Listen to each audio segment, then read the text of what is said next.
Welcome to 99bitcoins.com. I'm Nate Martin, and I'll be your guide through this video series, Bitcoin Whiteboard Tuesday. We're going to cover a lot of topics, such as Bitcoin mining, Bitcoin wallets, how to trade Bitcoin, and a lot more. Today, we're going to start from scratch and answer the third most searched term on Google today: what is Bitcoin?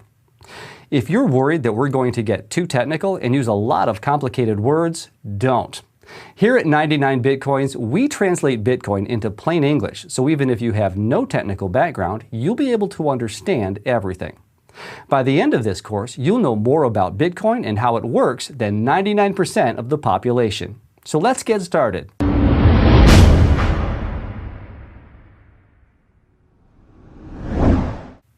Before we talk about Bitcoin, I want to take a moment and talk about money. What is money exactly? At its core, money represents value. If I do some work for you, you give me money in exchange for the value I gave you. I can then use that money to get something of value from someone else in the future. Throughout history, value has taken many forms, and people have used a lot of different materials to represent money. Salt, wheat, shells, and of course gold have all been used as a medium of exchange.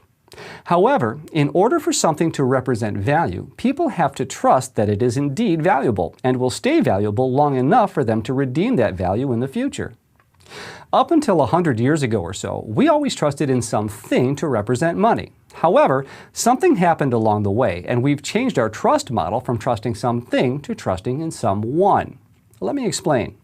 Over time, people found it too cumbersome to walk around the world carrying bars of gold or other forms of money, so paper money was invented. Here's how it worked. A bank or government would offer to take possession of your bar of gold, let's say worth $1,000, and in return, that bank would give you receipt certificates, which we call bills, amounting to $1,000. Not only were these pieces of paper much easier to carry, but you could spend $1 on a cup of coffee and not have to cut your gold bar into 1,000 pieces. And if you wanted your gold back, you simply took $1,000 in bills back to the bank to redeem them for the actual form of money, in this case, that gold bar, whenever you needed. And so, paper began its use as money as an instrument of practicality and convenience.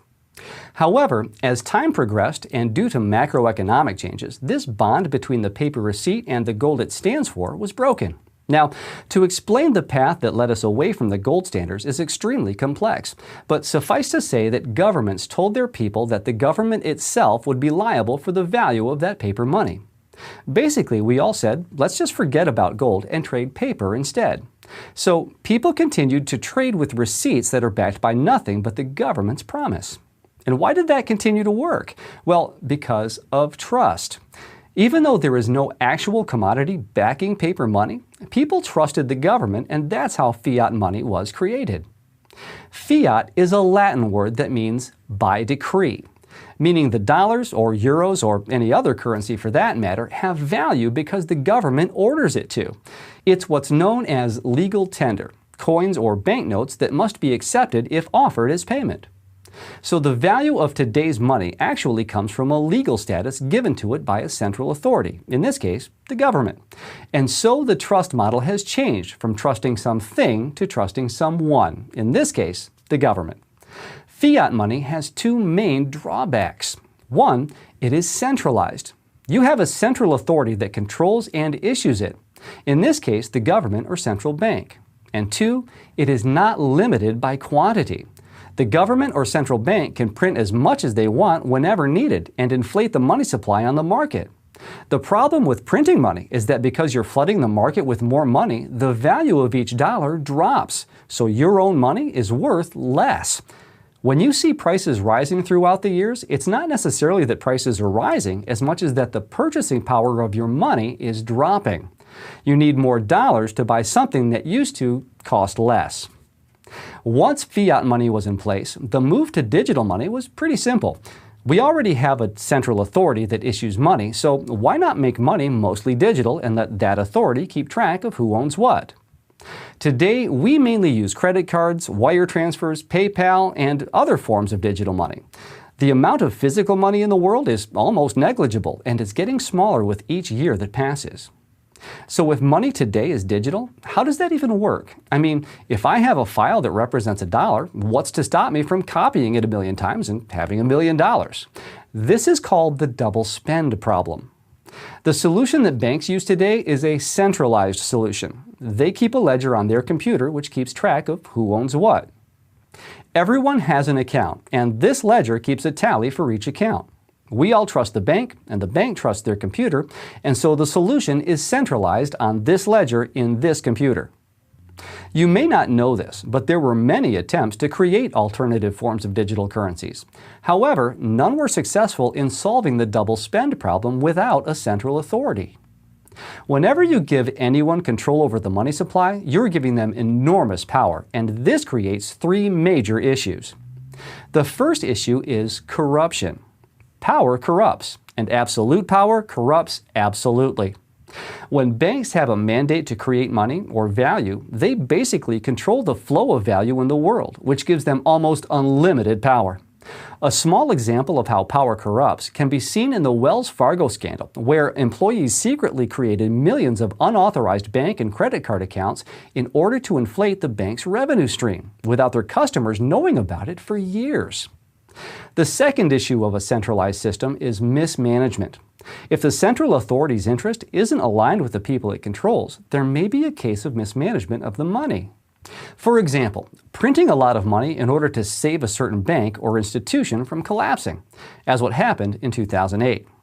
The problem with printing too much money is that it causes inflation and basically erodes the value of the citizens' money.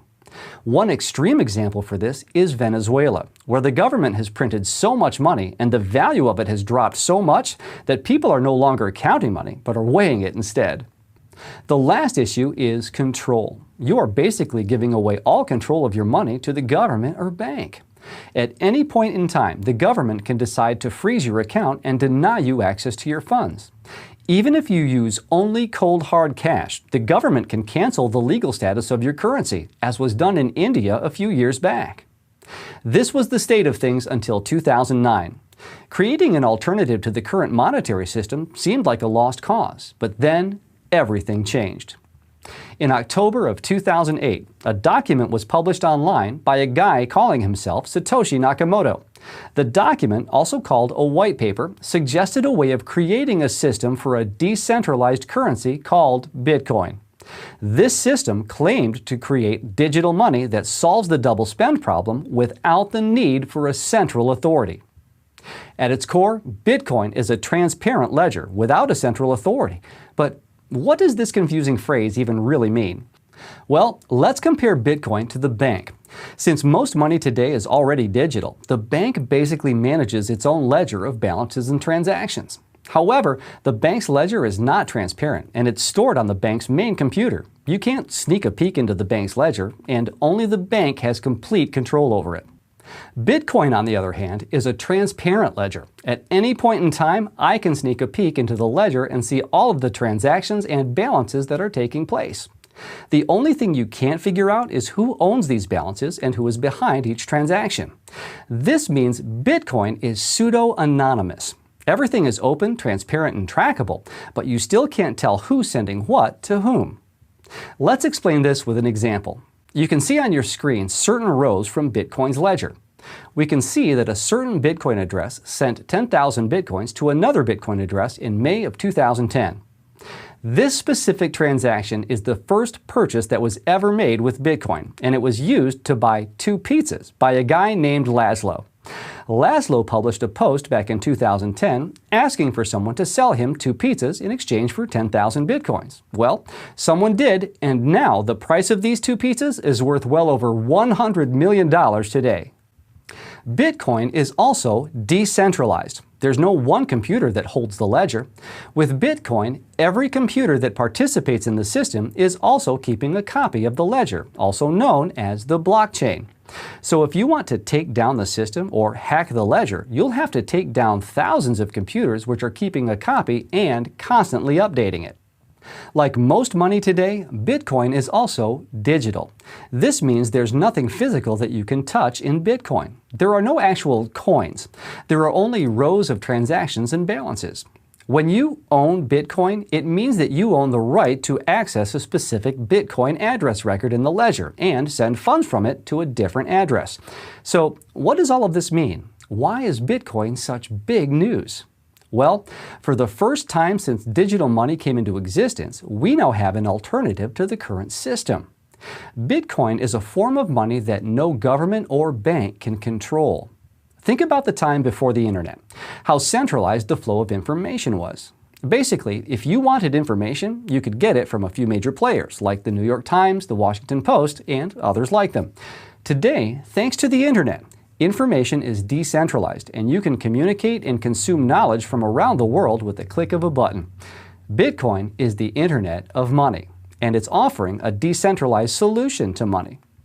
Bitcoin has several advantages over the current system. First, it gives you complete control over your money. With Bitcoin, you and you alone can access your funds. How you actually do this will be explained in a later video. No government or bank can decide to freeze your account or confiscate your holdings. Bitcoin also cuts a lot of the middlemen from the process of transferring money. This means that in many cases, Bitcoin is cheaper to use than traditional wire transfers or money orders. Also, unlike fiat currencies, Bitcoin was designed to be digital by nature. This means you can add additional layers of programming on top of it and turn it into smart money, but more on that in later videos. Finally, Bitcoin opens up digital commerce to 2.5 billion people around the world who don't have access to the current banking system. These people are unbanked or underbanked because of where they live and the reality that they've been born into. However, today, with a mobile phone and a click of a button, they can start trading using Bitcoin. No permission needed. Today, there are several merchants online and offline that accept Bitcoin. You can order a flight or book a hotel with Bitcoin if you like. There are even Bitcoin debit cards that allow you to pay at almost any store with your Bitcoin balance. However, the road toward acceptance by the majority of the public is still a long one. As we continue in this video series, we will break down exactly how Bitcoin works and how to use it. We will learn about Bitcoin mining, Bitcoin wallets, how to buy Bitcoins, and much more. The revolution of money began in 2009, and these days we are seeing it change money as we know it. You may still have some questions. If so, just leave them in the comment section below. And if you're watching this video on YouTube and enjoy what you've seen, don't forget to hit the like button. Then, make sure to subscribe for notifications about new episodes. Thanks for joining me here at the whiteboard. For 99bitcoins.com, I'm Nate Martin, and I'll see you in a bit.